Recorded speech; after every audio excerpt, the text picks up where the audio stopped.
бұл шығармашылық ми бөлігі. Сурет салу, шығармашылық, сазбалшықтан бірдеңе жасау, мазмұндап айтқызу, шығарма жазғызу, ойына не құрастырады, қалауы осы оң жақ ми бөлігінде. Енді біз оқушыларға мынадай өлеңдер береміз, жаңылтпаш береміз, мақал береміз, барлығын жаттату керек. Мына жердегі бояуы мол табиғат, бар өнерін төккенге, көрген көзге ақиқат, көкпеңбек ау көкпеңбек. Мына сөздерді оқитын қай жақ ми бөлігі? Сол жақ. Оқитын сол жақ ми бөлігі. Дұрыс. Оқитын сол жақ ми бөлігі.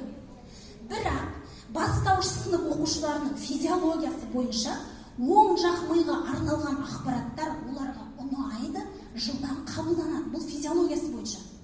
Біз былайша айтқанда былай, баланың организмі бізден апай, мен банан жегім келіп тұр, маған банан беріңізші деп сұрап жатыр.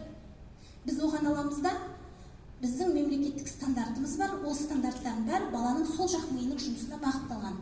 Жоқ, банан бере алмаймыз, сол Африкада өседі. Міне Қазақстанда өскен өзіміздің алманы жей. Алманы жеу керек, алманы жеуге міндетсің.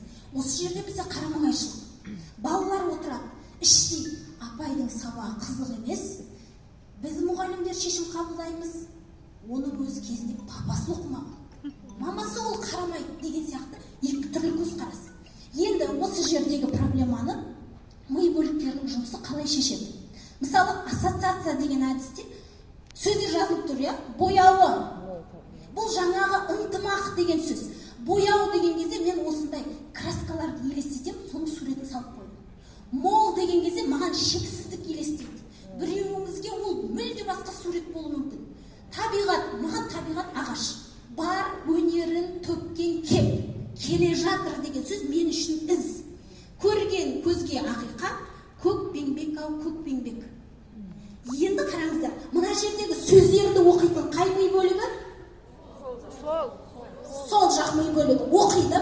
Ал мына жердегі суреттерді қабылдайтын оң жақ ми бөлігі. Демек, біз баланың физиологиясын сұрап тұрған оң жақ ми бөлігіне ақпарат берілді.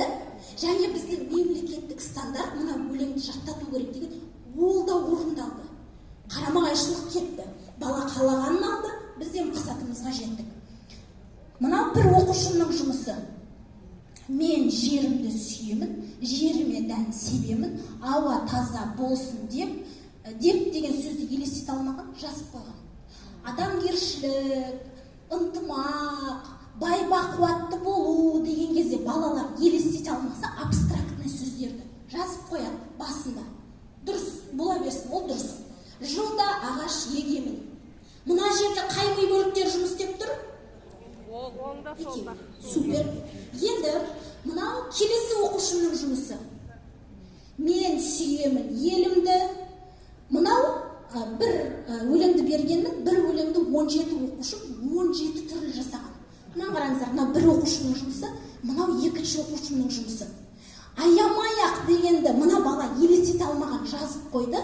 Мына бала былай ойлайды екен. Аямай-ақ дегенді ол былай елестетті. Ассоциациясы осындай сурет жасап қойған. Мына бала елестете алмаған. Анық, көріп тұрсыздар ма, абстрактный сөздерді көп жағдайда балалар осылай жазып қояды.